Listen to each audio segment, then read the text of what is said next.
దేవుని పరిశుద్ధ నామమునకు మహిమ కలుగునుగాక. ప్రిలారా, ప్రభునామన మీ అందరికీ వందనములు. దేవుని వాక్యము ధ్యానిందాం.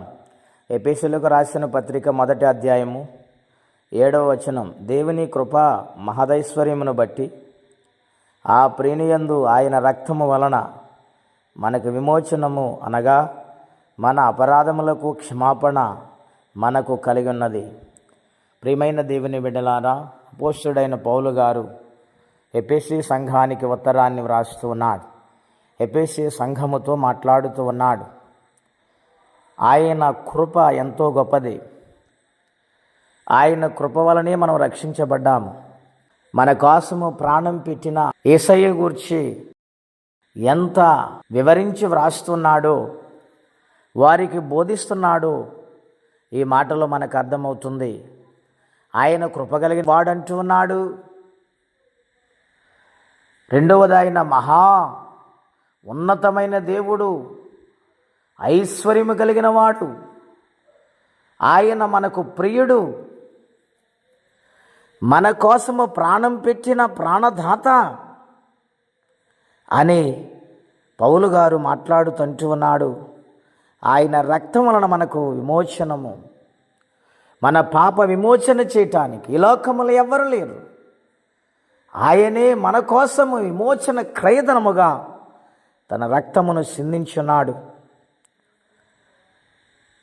అపరాధములను క్షమాపణ అనుగ్రహించి దేవుడే ఆయన ఉన్నారు. అవును ప్రియులారా, మన పాపములను తీసివేయటానికి లోకానికి ఆయన వచ్చాడు. మన అపరాధముల నిమిత్తము ఆయన బలైపోయాడు. గనుక మనం ఆయన సన్నిధానములో, ఆయన కృపలో నమ్మకంగా బ్రతుకువారిగా, ప్రతినిత్యము శిలువ ధ్యానము చేయవారిగా,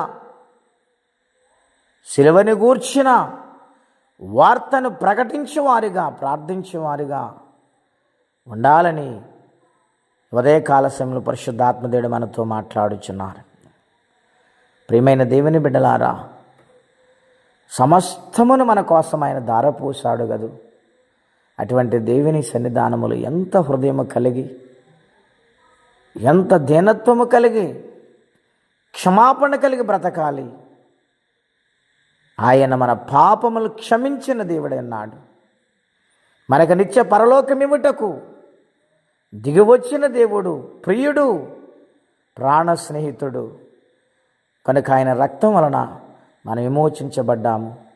ప్రతి ఒక్కరూ కొడి విషయాన్ని గుర్తించి గమనించి ఆయన ప్రేమించేవారు ఉండాలని, ఆయన సన్నిధానములో ప్రతి పాపమును కడుక్కొని పరిశుద్ధంగా బ్రతికివారు ఉండాలని కోరుకుంటే మాటలు ముగిస్తూ ఉన్నాను. ప్రార్థనండి. అత్యంత కృప కలిగిన దేవా, మహోన్నతమైన మీ నామం కొరకే స్తోత్రం చెల్లిస్తున్నాం.